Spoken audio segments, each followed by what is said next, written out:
Hello everybody, what's going on? My name is Imp, and today we're going to be making a bit of a forge guide for, well, the forge in Roblox. So, I've seen a lot of misinformation being pushed around about how forging actually works in this game, and so I wanted to go ahead and try to clear some of that up and give you guys some better tips than what I've been seeing floating around on like TikTok and stuff like that. So let's go ahead and just get straight into it. So obviously right here is your actual forging station, and for some of you that have been playing this game for a while, you probably already understand a lot of this, but I'm going to go over it really quickly just for the people that might not know. So on your side here, you're going to have forge chances, which is going to obviously have all the different weapons or armors you can actually get from forging, and you'll be able to switch between that using the armor and weapon buttons. You'll notice that in order to get like heavier items, you'll have to put a lot of ores in. So like as you can see right here, I put a ton of different ores in, and that will give me a better chance at heavy items rather than, lighter or medium items. Now you'll notice that some of these items, like this light helmet for example, have this 1 out of 1 indicator on it, and then on this medium chest plate you have a 1 out of 1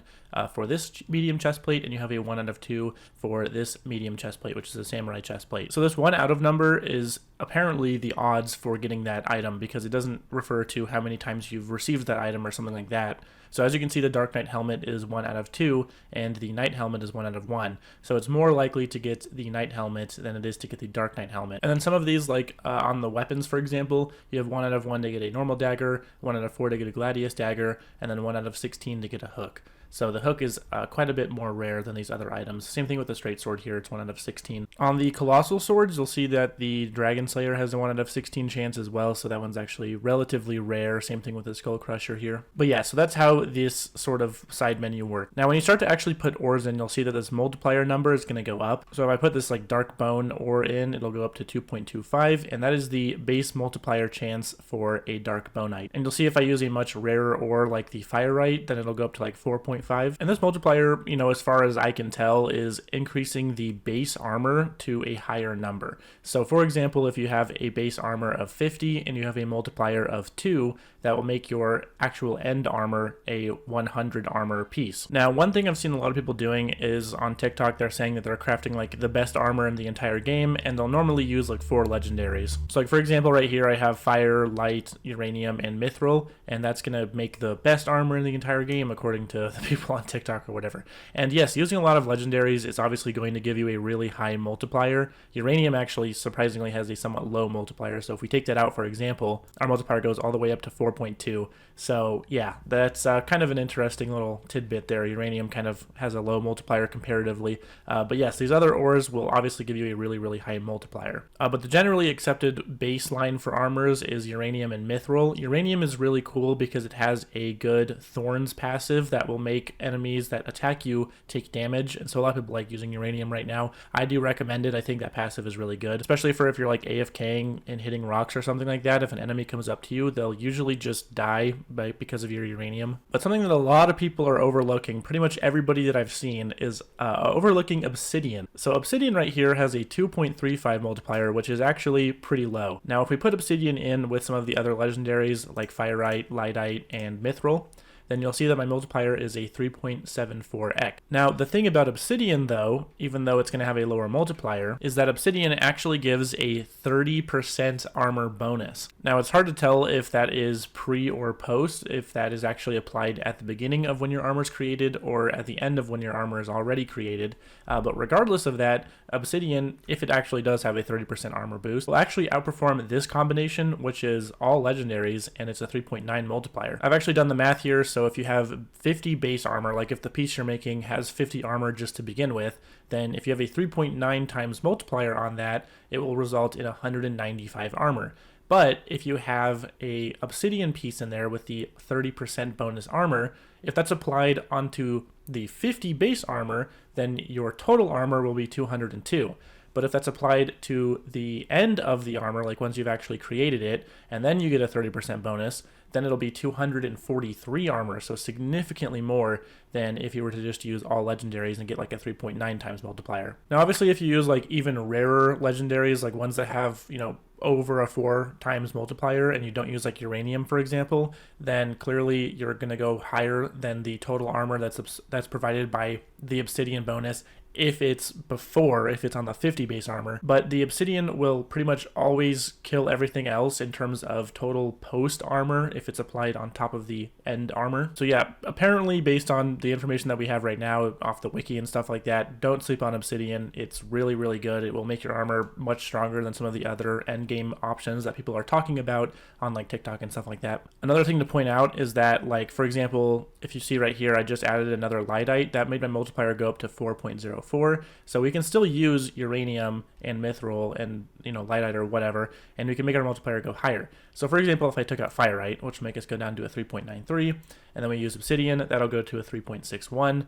But if we didn't use mithril and we used fyrite, that would go to a 3.81. So it's kind of like based on the balance there. And you can try to get the highest multiplier possible by using a lot of lightite or using a lot of fyrite, because those have much higher multipliers than like uranium, for example. Hopefully that made sense. Basically, the TLDR is just use obsidian when you're making armor, because that 30% bonus is really good, despite if it's used on the pre-armor or the post-armor bonus. I also wanted to point out perks. So as you can see here, like I have all these different perks on my weapon and on my armor. So you'll see right here that I have this vitality bonus, 7.25% extra health on my helmet.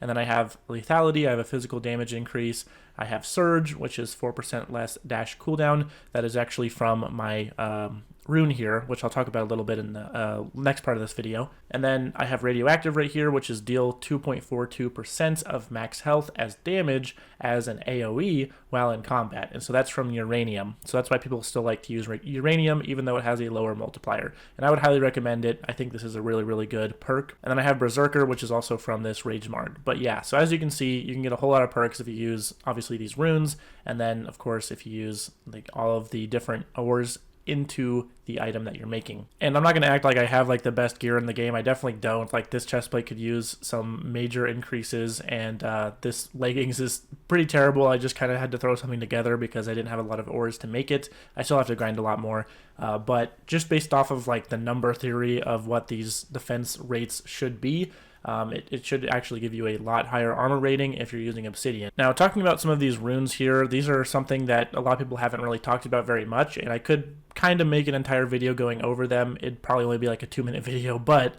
basically these different runes that you can get in the game are usually dropped from enemies.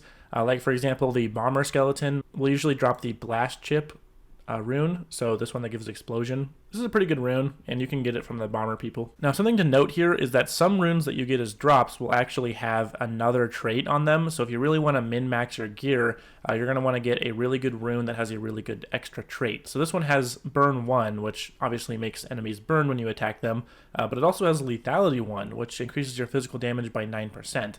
So this one will actually not only make enemies burn, but it will also add some lethality.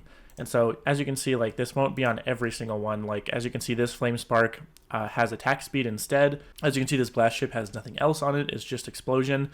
So if you're going and trying to actually min-max your character, try to get the highest crit rate or whatever, then you're going to want to go ahead and try to get those bonus traits on your runes as well. So this drainage, for example, that I got on my weapons, it actually had this critical damage boost, which is increased critical damage by 11%. And then it also had the lifesteal, which is from the drain edge, the base thing that you get from the drain edge. Now, a lot of people have been using ore to make all of their gear, and I don't disagree with that. I think ore is really good because it obviously does give you the increased lethality, which increases your physical damage. That's really, really solid. But what it also does is it decreases your vitality. So it's negative vitality, minus 10% health. Obviously, we don't know since this doesn't really explain very much, but this could apply to the monsters in the area around you will have minus 10% health, and obviously that would be really good, but it's kind of hard to tell because the way that this reads right now is that your character has 10% less health. But yeah, in general, I highly recommend that you go to the wiki and you read what all the ore traits are as well as their multipliers, and then you use that to actually determine how you want to craft your armor, because those traits are really, really important. Oh, and I think I forgot to mention this, but if you use more of a single type of ore, that will result in what your color and design of the actual item looks like,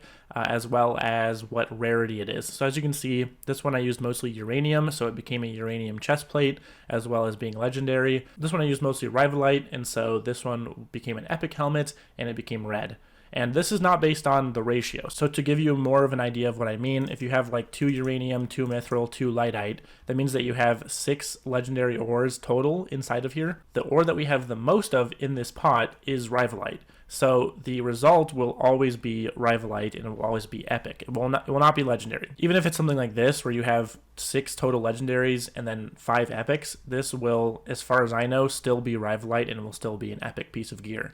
And that actually doesn't matter that much in general. Again, it does come down to the multiplier and the traits and stuff like that. For like aesthetic purposes, I wanted to point that out. Now over here is something that some players may have overlooked or may not know about. It's this goblin camp, and you can see that over there's the enhancer and the forge and stuff like that in the Forgotten Kingdom. And so if you come over here, you can go into this little goblin camp, and then this guy will make you pay him like 85,000 gold and bring him a bunch of different ores, and then you'll be able to enter the goblin cave. And the Goblin Cave is really interesting. It's a lot different than a lot of the other places in the game. You'll notice that it has mostly basalt rocks and then also has some basalt cores. So those are kind of low level. But rarely, I don't think I actually have any spawned in this cave at the moment. One of the ores that spawns inside of here will be a special ore. And by special ore, I mean it will drop one of these different ones here. If we go to my index here, you can see in Goblin Cave, I have the blue crystal, orange crystal, green crystal, and crimson crystal. And these are all, obviously, I mean, they don't really do anything, but they have pretty high multipliers, 3.4 times. That's pretty high. But the really interesting thing about Goblin Cave that some people might not know is that it's actually possible to get a rainbow ore out of this cave. And it's one of these ones that I haven't gotten yet because it's extremely rare. It's a 1 in 5,000 chance. So it's about as rare as darkite from the volcanic ores. But what makes the rainbow ore even more rare is the fact that it only spawns out of these pretty rare rocks, which don't show up all the time. As you can see, it's mostly basalt cores and basalt rocks. So it's actually really rare to find even one of the special rocks that you can get the rainbow ore out of. But the rainbow ore has a 5 times multiplier. So if you use the rainbow ore in your final craft, that one will actually make your piece of gear, have a much higher multiplier. Now obviously that's an insane grind, and I don't think anybody's actually going to do that, but if you want to get the highest armor bonus, then using rainbow ore will give you a 5 times multiplier, which is insane. Allegedly there's also an arcane ore inside of one of these crystals that again isn't actually in my cave, but that one is actually a 1 in 100,000 chance to drop, apparently. So really super rare. I don't think anyone even has one of those, maybe only a dev.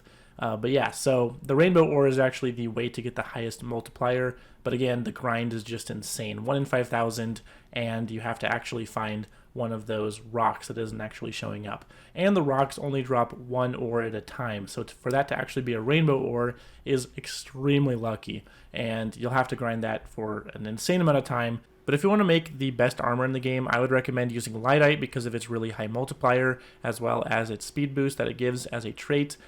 Using potentially ore because it also has a really high multiplier 4 times, and it also gives you the 15% damage boost on your armor. It can actually apply to armor, not just weapons. And then using mithril because it gives 15% extra defense on armor, and then using obsidian to get that 30% other bonus. That will give you the theoretical highest amount of overall armor, highest amount of overall defense, because it will give you the really high multipliers from lightite and the ore, as well as the bonus damage trait from ore, and as well as the bonus armor traits from obsidian and mithril. So that would be theoretically the best armor you could make. Now you could swap out obsidian for uranium to get that uranium trait, but personally I really don't think it's worth it because the amount of bonus armor that you get from obsidian is just insane and will make you so much more tanky than if you were to use uranium. Just because uranium's legendary doesn't necessarily mean it's better. Now you can also use darkite for your armors, and I think I would probably replace lightite with darkite.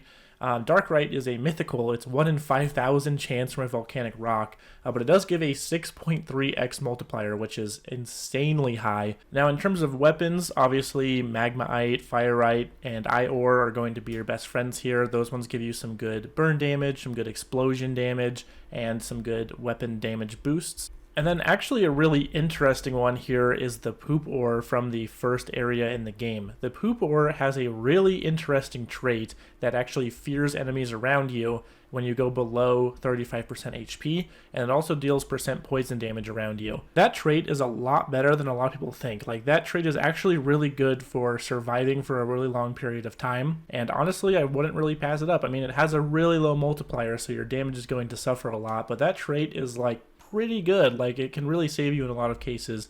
And when the enemies are feared, if you're using like Angel or Demon, for example, it'll be really easy to go and catch up with them and then kill them while they're feared and they can't even attack you. So low-key, kind of a really good trait. Now, again, the multiplier is low, so it's not going to result in the best damage numbers. But anyway, guys, that's going to be my guide to forging, my actual real guide to forging that isn't just based off of shiny legendary makes cool armor. You know, that's what most of the TikTok videos are based off of right now. But thanks for watching, guys, and if you want to see more Forge videos, then let me know in the comments below, and I can make more of those. So, see you next time.